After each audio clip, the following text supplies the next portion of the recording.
pastoring a generation of underdeveloped, immature people these days. And can I tell you that nobody can take any kind of correction. Let me tell you the danger. I was listening on my way to the airport this morning to Bishop Norman Wagner. He was actually preaching that, perfecting some years ago, of course, and he was talking about the power of membership and discipleship.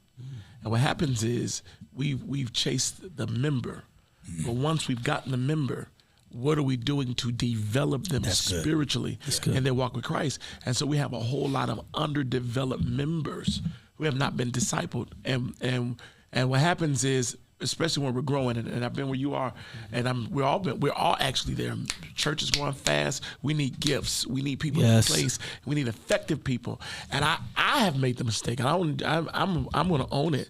I've made the mistake where I've often put the gift up without the maturity spiritually. That's good. We've all done it. And when they're not mature spiritually, they become a cancer to the ministry, and they ultimately bring destruction, and it hurts us in the long run. I honestly think that development is a byproduct of participation. So when I was in college, I know guys that would skip workouts for development in skills. They couldn't go left. They would skip workouts and then complain about not getting playing time. So I don't want to just, in my opinion, I don't want to just put the onus on the leader to come up with developmental content if people are skipping workouts. Yeah. Like don't just fall in love with my conference and you won't come sit at Bible study. That's it. So my content can develop the areas that you're not strong in. Or don't just come to choir rehearsal, don't come to Bible study. Oh, now Jesus. That's a mandate in our church. Oh, if you're going to sing in the choir or the praise team, you have to come to Wednesday night Bible study. Because yet again, I need your character to be developed, not just your gift. But here's the handcuffs on the leader. If we demand attendance, we fall into the snare of this society saying, Pharaoh, dictator, don't let them run your life. But you have to not care, because it's really setting a standard. Now, you got to unpack that, because, yes, in theory, I agree. But when you are viral and getting killed in the comments for trying to lovingly correct, that makes some guys say, I'm out, forget it. That's true.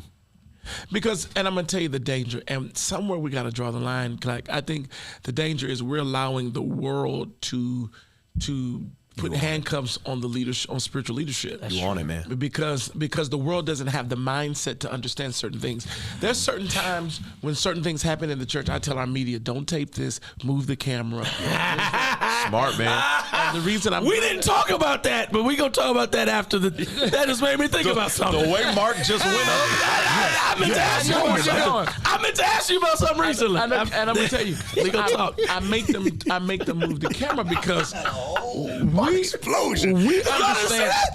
We understand things spiritually that the world cannot understand with their carnal mind. Come on, man. Yeah. And so because the world can't understand it, they often judge it with a carnal perception because they don't have a spiritual mindset behind it. That's true. And I think what happens is then we get handcuffed. And ultimately, when we handcuff ourselves in discipline and when we handcuff ourselves in experience, we often hinder the people from getting everything that God has determined for them to get from our ministries. Yeah, I agree.